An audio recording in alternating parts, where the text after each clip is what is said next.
अस्सलाम वालेकुम मैं हूं रिजवान अशरफ। इस्टेब्लिशमेंट की जानिब से दो टुक अंदाज में बबांगे दोहल ऐलान किया गया और मोहसिन नकवी ने इसका ऐलान किया कि सिस्टम बिल्कुल फारग हो गया, काम हो गया, रिलैक्स हो गया और ये चल नहीं सकता। अब बजाय इसके कि ये बेहतरी की बात करते हैं, सिस्टम के अंदर, निज़ाम के अंदर इम्प्रूवमेंट की बात करते हैं, वहाँ पर कुछ अपनी कारकर्दगी दिखाने के ऊपर बात करते हैं और मुल्क को आगे ले जाने की बात करते हैं, ये आगे से ये वही बड़ी मिसाल है कि उल्टा चोर को तमाल को डांटे। अपने आप को बेहतर करने के बजाय इन्होंने मोहसिन नकवी के ऊपर इस्टेब्लिशमेंट के मुतालिक, मोहसिन नकवी के मुतालिक बातें करना शुरू कर दी, बातें बनाना शुरू कर दी और कहा कि मोहसिन नकवी की क्या हैसियत है, मोहसिन नकवी की क्या औकात है। ये लोग जो कि खुद कौम 47 के ऊपर हैं, जिनको आवाम ने रिजेक्ट किया, जिनको आवाम ने मुस्तरद किया, ये मोहसिन नकवी को बता रहे हैं कि आपके सिस्टम में हैसियत कोई नहीं, स्टेटस कोई नहीं, मकाम कोई नहीं, और आप कौन होते हैं हमारे ऊपर तनकीद करने वाले। इस्टेब्लिशमेंट ने अब दूसरा रास्ता इख्तियार करना शुरू कर दिया। पहले इनको समझाना था, बंद कमरों के अंदर पैगाम दे के, मैसेज दे के इनको बताया गया, समझाया गया, ये लोग नहीं माने। और आपको पता है ये लातों के भूत हैं, बातों से नहीं मानेंगे। तो दूसरा रास्ता उंगली टेढ़ी करनी पड़ेगी घी निकालने के लिए। और अब इनकी करप्शन की फाइलें, लूट मार की फाइलें, NRO की फाइलें, ये सारा कुछ खुलने का पैगाम दे दिया।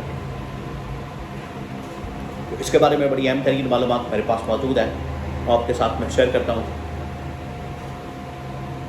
इसके बाद इनके सामने ऑप्शन क्या रखा जा रहा है? क्या इनको ये कहा जा रहा है कि आप कारकर्दगी दिखाएं, परफॉर्मेंस दें, या फिर आप एहतसाब का, अकाउंटेबिलिटी का सामना करने के लिए, मुकाबला करने के लिए तैयार हो जाएं, क्योंकि फिर ये इनको अकाउंटेबिलिटी का और एहतसाब का सामना करना पड़ेगा।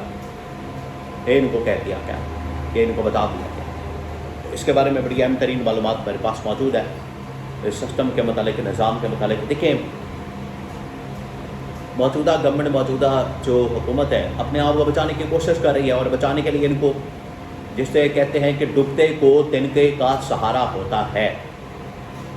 तो ये जो एग्रीमेंट हुआ है अभी सऊदी अरब के साथ, पाकिस्तान, सऊदी अरब, तुर्की का, ये उसकी आड़ में कह रहे हैं देखें हमने कितनी बड़ी कामयाबी हासिल कर ली। और ये तो ऑलरेडी उनका पहले से प्लान मौजूद था, ये तो विज़न ही किसी और का, ये तो विज़न ही इमरान खान का है।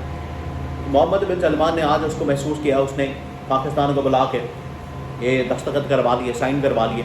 अगर आपकी इतनी हैसियत होती तो पाकिस्तान के अंदर ही आप लोग काम करते हैं, क्योंकि डिफेंस एग्रीमेंट है, डिफेंस पैक्ट है, दिफाई मुआहदा, और दिफा के लिहाज से, डिफेंस के लिहाज से, दिफाई मामलात के लिहाज से पाकिस्तान की जो पोजीशन है वो ज़्यादा मजबूत है।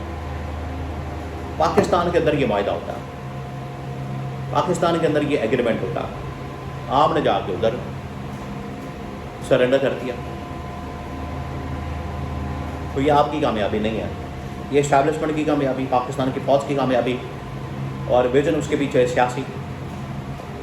तो ये गवर्नमेंट ऐसी बीच में आहो नहीं आहो करने के लिए बैठी हुई, राह चलते इसमें से अपना फ़ायदा निकाल रही है। और देख रही है हमने जिस तरह से बहुत बड़ा तीर मार दिया, हमने तो बहुत बड़ा काम कर दिया। इनको क्योंकि पता लग गया है कि अब गवर्नमेंट के दिन गिने जा चुके हैं, इनको बार बार कहा जा रहा है, काम डाउन दिया गया है, बिलावल ने भी कह दिया, इस्टेब्लिशमेंट को ऑलरेडी कह चुकी है। तो अब ये किसी तरह से कोशिश कर रहे हैं बीच बचाव करने की, निकलने की, दरमियान से फारिग होने की, और अपने आप को बचा के थोड़ा सा और टाइम ले लें, 6 महीने, साल, 2 साल और ले लें, और दम थपाओ प्रोग्राम करें, निकाल लें, कोई ना कोई फिल्म चलाएं, कोई ना कोई ड्रामा करें, یہ وہ کام کر رہے ہیں،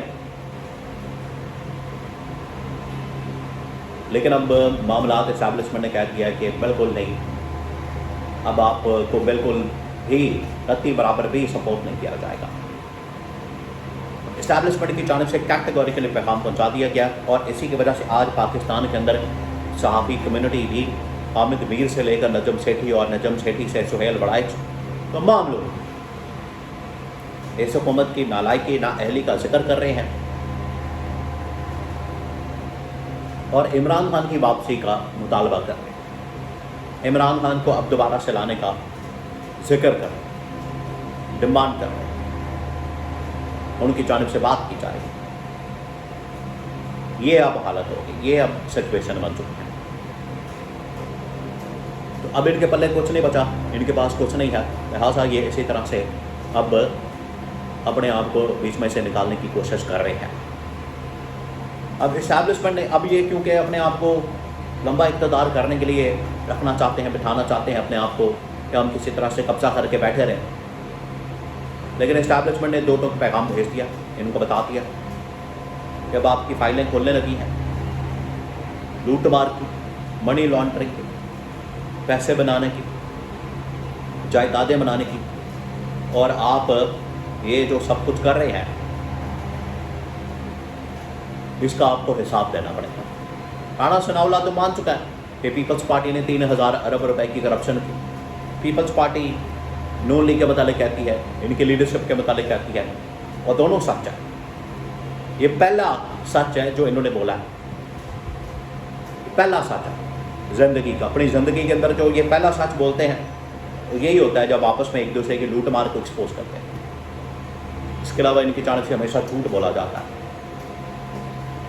تو اسٹیبلشمنٹ کے پاس یہ تمام ایویڈنس موجود ہے، تمام ثبوت موجود ہے، ان کے پاس یہ سارے شواہد ہیں، اور اسی کی بنیاد کے اوپر انہوں نے ان کو یہ پیغام دیا، ان کو یہ میسج دیا کہ اب آپ تیار ہو جائیں، اور یہ تیاری کا پیغام ان کو چلا گیا، ان کو مل گیا، ان کو بتا دیا کیا، اب ان کے پاس آپشن کوئی نہیں بچا،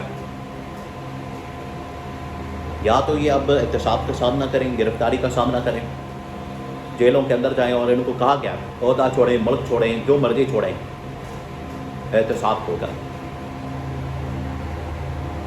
یا تو آپ لوٹ مار کا پیسہ واپس کریں، احتساب کا سامنا کریں، گرفتاری کا سامنا کریں، یا ملک چھوڑ دیں، یا بھاگ جائیں، اور یہ رونا دھونا کرنا اور سیاسی شہید بننا اس کی بالکل بھی اجازت نہیں دی جائے گی، بالکل بھی۔ یہ ان کو پیغام دیا گیا۔ آپشن بڑے لمیٹڈ ہیں اور ٹائم بڑا لمیٹڈ ہے۔ اب یہ ان کے اوپر ڈپینڈ کرتا ہے انہوں نے بھاگنا ہے یا جیل جانا ہے۔